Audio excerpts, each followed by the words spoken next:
Uh, this is going to be just kind of a free-form sketchbook tour. I've been wanting to record a little bit of my art and share that for a while, but I've kind of kept talking myself out of it. So I'm finally getting around to doing so.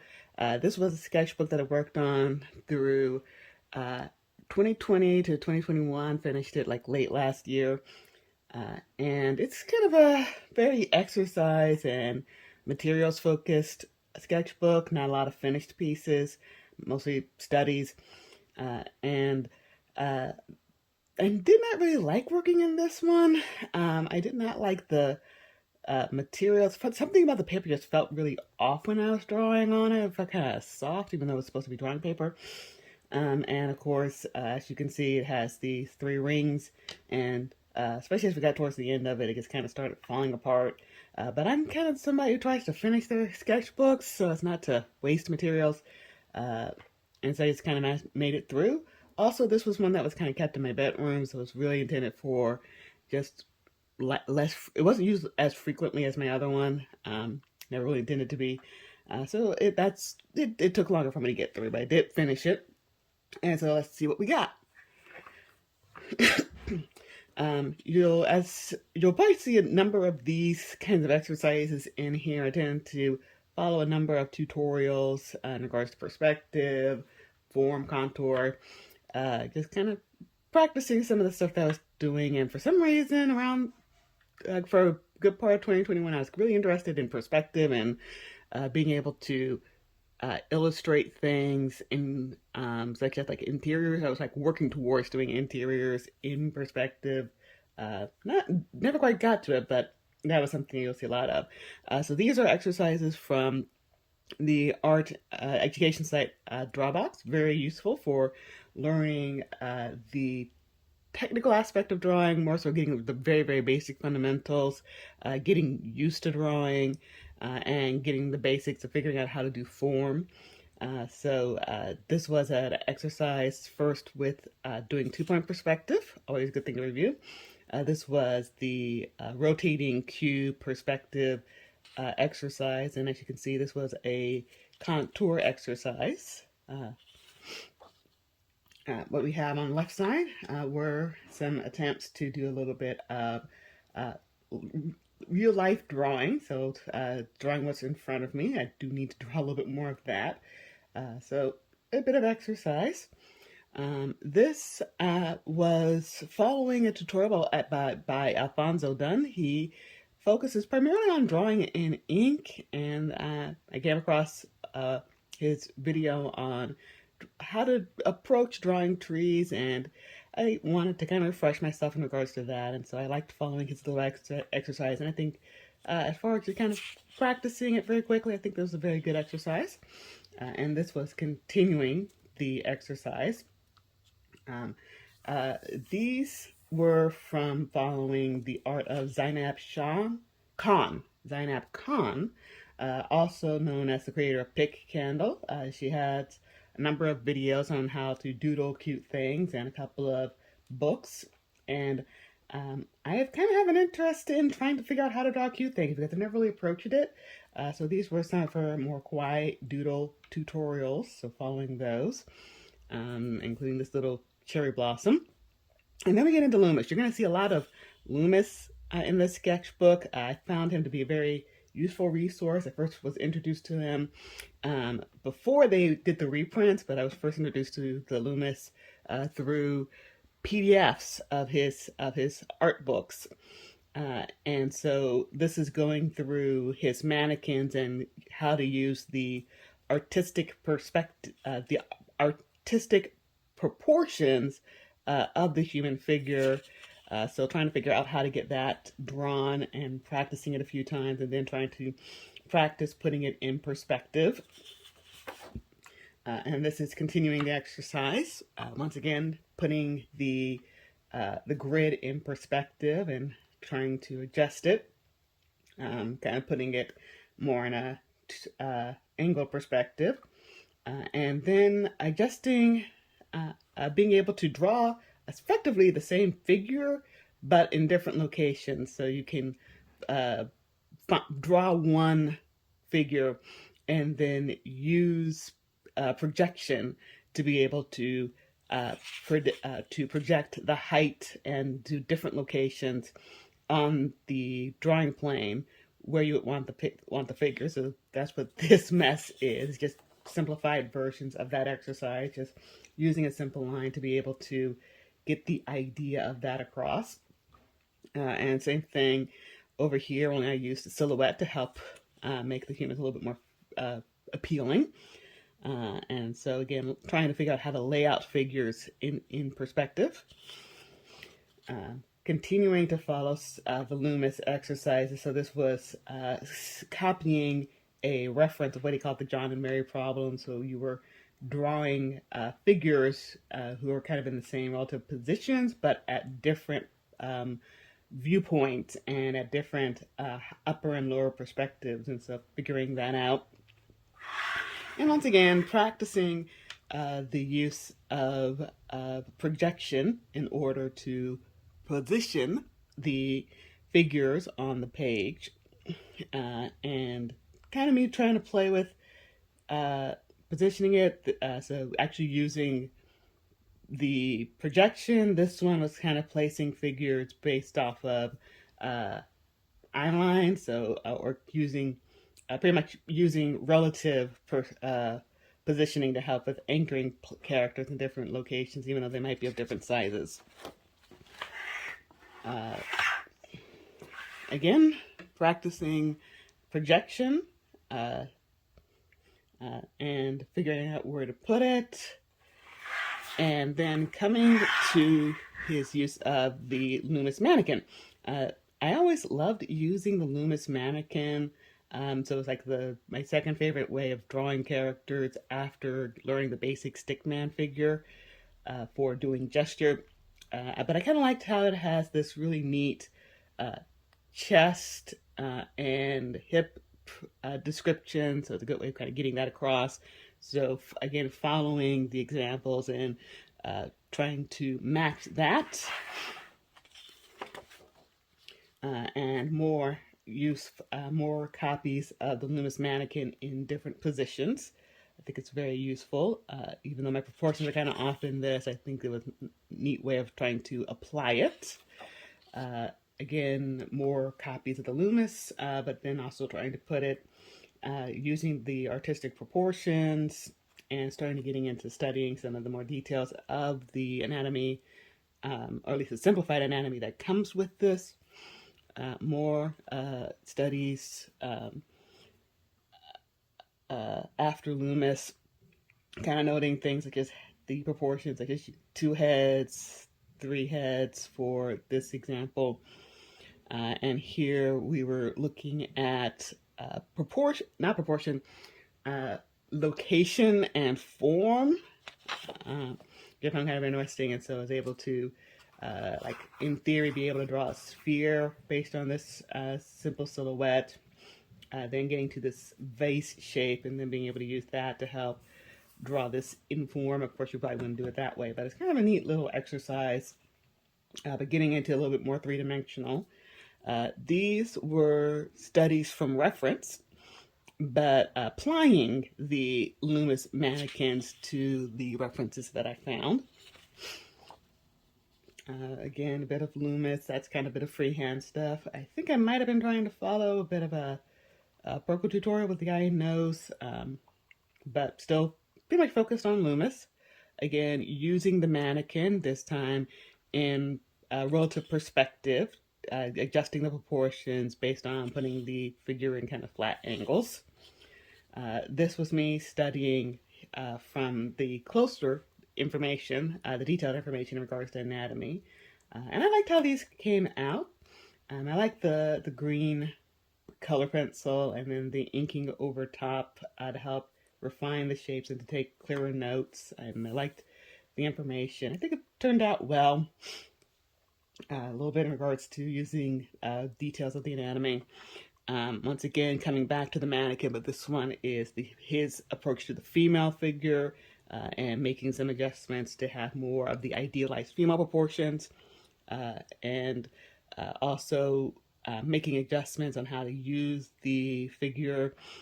He also has this scale of using the 1/3 measurement. So it's like 1/3, splitting the body into thirds to get the proportion. So you kind of split the body first in half, and then you split the two halves in half to help get your thirds. And that's kind of how it works to get the relative locations of things such as the navel and the arms and knees, that sort of thing. So the 1/3 rule is kind of very helpful for things such as trying to figure out how to get the proportions right when you're bending the part of the limbs. You're bending the limbs. So these were once again direct studies. This is a page of warm-ups, once again largely from Drawbox. So the line or the repeated line exercise using the plane, and then the ellipse exercise for perspective, applying the shapes, drawing 3D shapes that intersect. I like this exercise a lot. It's a good way of kind of seeing how you can connect things and shape things, and how the shapes can kind of cut each other off. It's a bit hard to sometimes read clearly. That's why I tended to have some of the planes be shaded to help with that, but I like how you kind of get an idea of where they're intersecting. This is one of my materials pages. I was checking different, mostly pens in the top, and color pencils, graphite pencils, and at least a Conte pencil to see how they work on this page, how well they gradate. And then I later followed an exercise from the Drawing Database channel on YouTube. And I liked how this came out. It was pretty much a lesson in regards to contour. So using contour to help with form. And I really liked how this little circle, this little sphere at the bottom turned out. I don't know why, it just looks very nice. And this is continuing the contour exercise. So mixing pressure, going over lines a few times to help get the different weights. And once again, I really like how this pair turned out. Again, I was following the exercise, so pretty much mimicking what the artist did. But I still like the result. I think I think it's in part because it turned out well, but also it just looks nice in purple color pencil.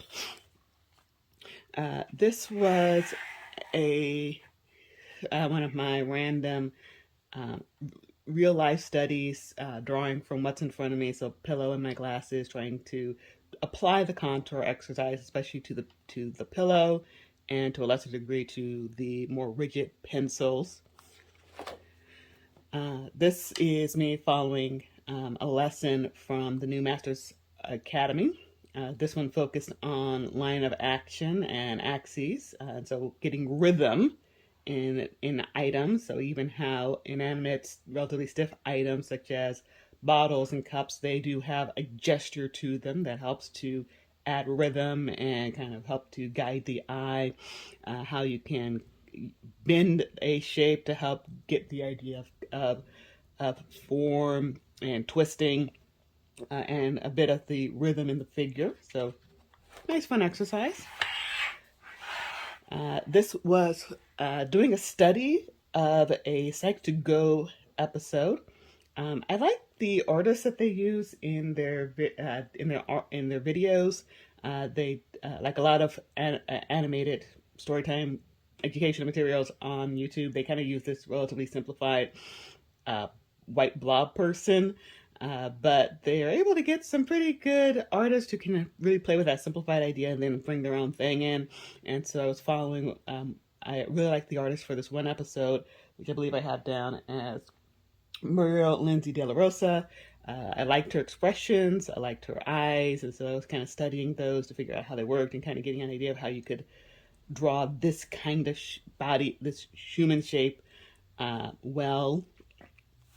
I do not remember what artist I was referencing.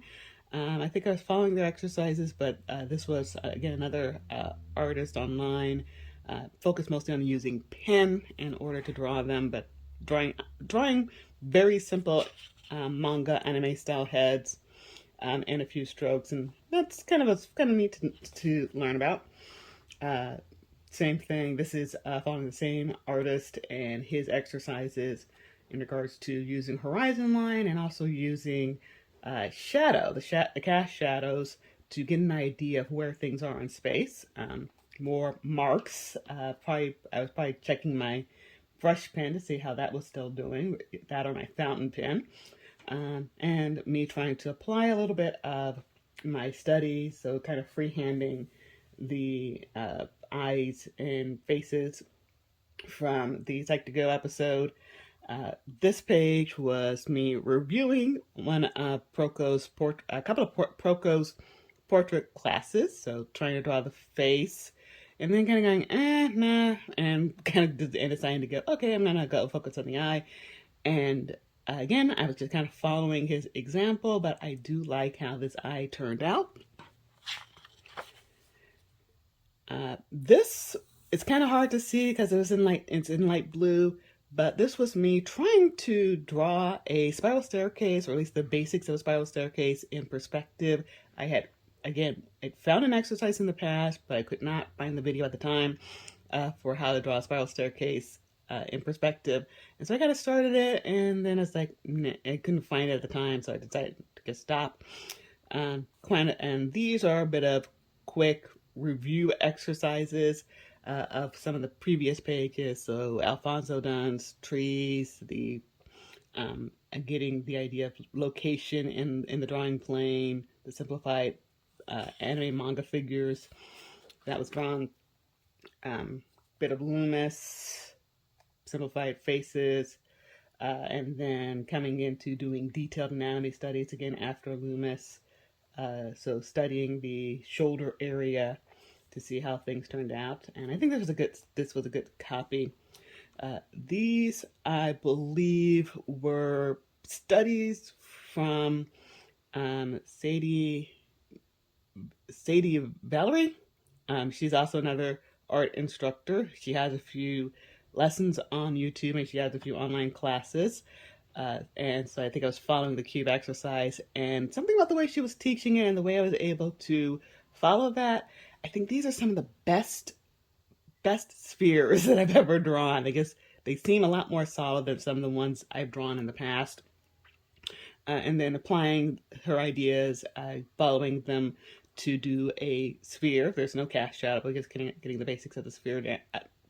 Getting a cube down. I think I refound the artist with the location tutorials, or again, just reapplying what I had remembered.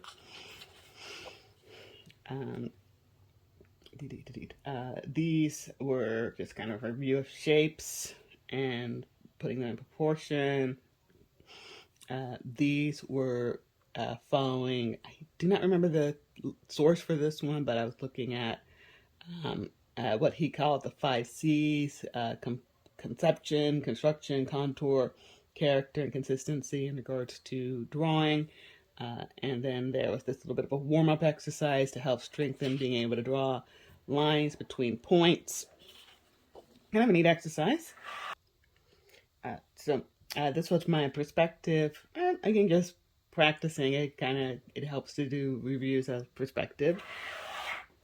These were just probably some freehand pen exercises, practicing hatching and getting a bit of gradation. I think I just drew these with a ballpoint pen, a few simple cartoon eyes, trying to draw a cartoonish dog, but as you can see, that was a terrible dog. Some anime manga style eyes, and then these 2 pages are me working on applying the Rowley method. The Rowley head is another way of drawing the head in proportion, but it's got a lot more steps and it's probably a bit more refined than it would be for, say, the Loomis method. But I was kind of interested in, so I followed the process. As you can see, I kind of broke it down into steps, so I was doing a bit of iterative drawing. So drawing the basic sphere and the jaw area, and then getting more specific with each one, adding the pieces until we got to the finished one, and then I believe I tried to repeat it with slightly adjusting the proportions.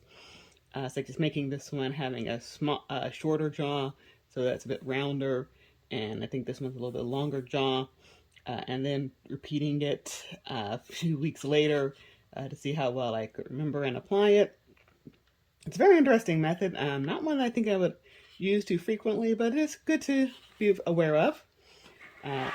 This is a perspective exercise, and there's not really that much to this one. It's just, again, projection, being able to draw things consistently. I think the biggest thing with this is that this is supposed to be helping to set up being able to draw stairs or platforms in perspective, and you pretty much mark up the central axis with equal measurements, and then you use that to do the projection, and that's how you get your various steps. Same thing with this one. This is being able to have a bit of good ratio, equal sections for a circular object. In this case, I think I was drawing an umbrella. I want to say this was a Loomis exercise, but I cannot recall off the top of my head. It's kind of messy, but pretty much you would draw the ellipse in perspective, again using the plane to help bound the edges and get your axis, and then you would use that to project the more 3D aspects of the handle of your umbrella, and then using the circle, using the planes and cross-cutting it, you would be able to get the sections of the umbrella. And so this is breaking that down into a bit more detail. This is more projection of sections. It's kind of messy. Gotta work on that. Again, more random pencil marks and material testing. A bit of practicing rotating a cube in perspective. So you can see that this is one that has pretty much trying to draw the same cube. Drawing the same cube, but having it turned around the center axis, but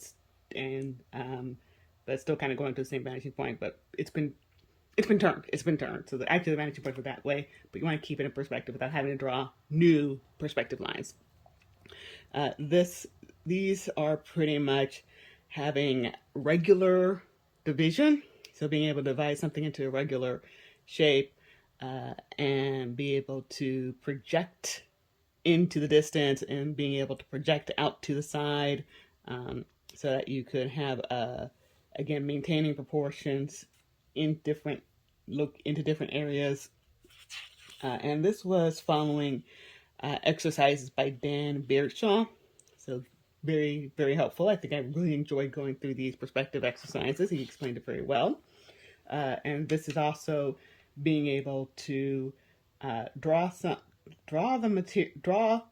a 3-point perspective, but you don't have the third point on the page. You just kind of draw the central line, and you then again measure off to the sides, and then you widen at the bottom. You still have the same number, but they're just slightly wider at the bottom, and that helps to get a rough 3rd-point perspective, even if you don't have the 3rd point on page. This just practice. These were gestures that I did because I wanted to do a figure. I have a bit of an interest in sculpting, and I want to make my own figures, including a lot of fan figures, really. But these were gesture studies trying to figure out how to potentially pose Double Trouble from Netflix's She-Ra and the Princesses of Power. I really, really love Double Trouble, and they just seemed like the perfect character to try to do a figure of because they are so dramatic, and you can see in some of the sketches, you can see hints of their tail, and that just seemed like it would be a fun thing to have. I would like to come back to working on this, but I really need to work on just doing sculpture in general. But kind of playing around with the idea. So this is me using the sketchbook for a bit of planning. Some more material tests. This fish is from Calipeg Art Challenge. Calipeg is an animation program for the iPad, which is kind of nice. And 1 month they had a challenge to base an animation off of this fish, and so I just kind of did a study of the fish and then kind of trying to plan out what was going to happen. It's kind of rough to tell, but it kind of has this little kind of dorky little blink, asynchronous blink. Then notices a hook, a worm on a hook popped in front of it, but he's wise and he manages to snag the worm while pulling off the hook, so the hook jerks back up, and he successfully eats it and burps. Never animated it. This was applying some of exercise by Sadie Valerie. So figuring out how to draw a circle in a square. These were some practice exercises following another tutorial from an online course. Kind of figuring out how to draw something cute. These would would look better when they had marker added to them, but just kind of applying some of the line weight. So going back over to help have more line variation in the figure. These were more studies and practice. So this was probably me studying, I think in person, a light bulb, getting the line of axis, having the basic shapes and going from there, using a plane to help determine a sphere, a circle, and putting it in an ellipse in perspective. Another perspective exercise. Again, applying the cute exercise, and this time trying to play around with it in regards to creating maybe a mothman, a cute little mothman. These up here were studies after a YouTube cartoonist or animator, Pringus Dingus. I, again, liked the use, how they did the hands, liked how they did the eyes and facial expressions, and decided to study those and then try to apply that to my own attempt at my at a kind of an avatar of myself. Kind of want to do that. I've never been able to sit down and come up with a cartoonish version of myself. And this was me trying to apply adding glasses to my character. Because you want to be able to still have it work even when you got glasses. I consider glasses a big part of my identity. And then another Psych2Go study, this time of the animator Amanda Silvera. Just again seeing how she used or approached using the same kind of blob figure. This, again, another set of pen tests on the paper. And this was a study of a character from the video game Spiritfarer. Kind of wanted to practice drawing that. I like the design, I like the look of it, and so drew this in pen. I can see this is why I hated this thing.